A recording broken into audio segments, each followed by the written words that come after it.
Notre politique de rénovation énergétique du parc a été commandée par deux impératifs. Un impératif d'abord environnemental, lié à la question des émissions de gaz à effet de serre, et l'impératif social lié à l'accessibilité économique du parc. L'impact de la rénovation thermique du parc a été conçu dans un plan global, qu'on appelle le plan stratégique énergétique et environnemental chez nous, et qui a pour objectif de traiter 12 500 logements étiquetés E, F ou G. Ces 12 500 logements, sur 46 000 logements appartenant à Habitat, ces 12 500 logements sont, si nous faisons ces travaux à hauteur de 400 millions d'euros, ces investissements à hauteur de 400 millions d'euros, sont susceptibles de générer une économie pour les ménages qui y sont logés de 9 millions d'euros par an. Cette économie, nous nous proposons de la partager avec nos locataires à travers une troisième ligne sur la quittance de loyer, 4,5 millions d'économies directes pour les ménages et 4,5 millions qui seront acquittés à travers cette troisième ligne de loyer. Cette même troisième ligne de loyer permettant de financer le modèle économique de la rénovation thermique du parc appartenant à Habitat. Nous avons racheté du patrimoine il y a très peu de temps, en 2013 pour être très précis, et ce patrimoine effectivement fait l'objet d'une rénovation urbaine dans le cadre d'un QPV en lien avec effectivement nos partenaires qui sont la MEL et la ville.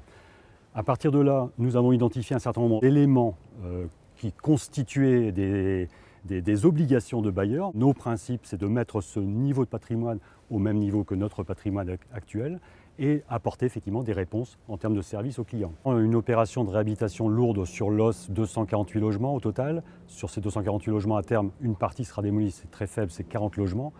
Un coût important, 63 000 euros au logement d'investissement, dont 35 000 euros d'investissement rien que pour l'aspect chauffage, ce qui nous permet effectivement globalement d'avoir très rapidement des économies potentielles sur effectivement la charge et la quittance du client.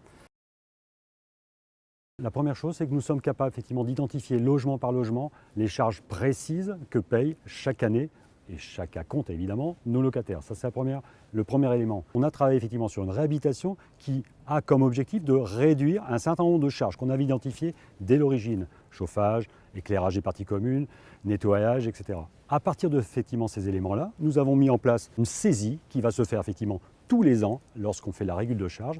On va demander à des clients relais de nous mettre à disposition leur facture de gaz et à partir de là, nous allons pouvoir tous les ans vérifier que ce que nous avions imaginé est bien en train de se mettre en œuvre. À partir de là, si tout va bien, c'est bien. Si ça ne va pas, on corrigera et on essaiera de modéliser ça pour les futures opérations.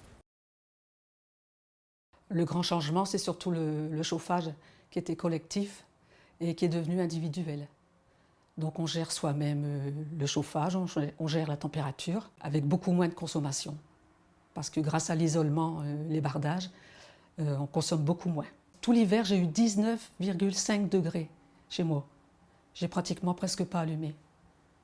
Pour 6 mois de consommation, j'ai eu 50 €, abonnement compris. Du coup, qu'on n'a pas beaucoup de consommation, l'abonnement il est aussi au minimum. L'abonnement, du coup, il est à 6,80 € par mois. Alors que si vous passez à une plus grosse consommation, l'abonnement il est à 14 € par mois. Auparavant, en collectif, on avait 46 € par mois. Que de chauffage, c'était des charges, mais de chauffage. Tous les mois, y compris l'été. Là, ici, on gère, donc on allume forcément 6-7 mois sur l'année. Et forcément, on n'a plus ces 45 € de chauffage. 50 € sur 6 mois maintenant, actuellement, encore les mois d'hiver. Ce que je vous dis, c'est les mois d'hiver. Avant, on avait l'eau chaude qui arrivait directement de la cave. Donc dans la salle de bain, donc on avait un compteur salle de bain. Maintenant, on n'a plus ce compteur. L'eau chaude était très sale. Maintenant, l'eau chaude, tout vient du cellier. Donc impeccable, tant qu'elle arrive à la salle de bain. Nouvelle douche, alors ça aussi, on avait une vulgaire baignoire, on a une belle douche. Tout faïence, sur tout le mur. Et radiateur ajouté dans la salle de bain, on n'avait pas de chauffage auparavant. Le thermostat il est bien pratique parce qu'on gère la température de notre eau chaude, plus, moins comme on veut, et on gère la température des radiateurs. Auparavant, on ne gérait rien du tout. En collectif, c'était ça, puis c'est tout. Plus de confort et plus d'autonomie. On fait comme on veut, comme on a envie.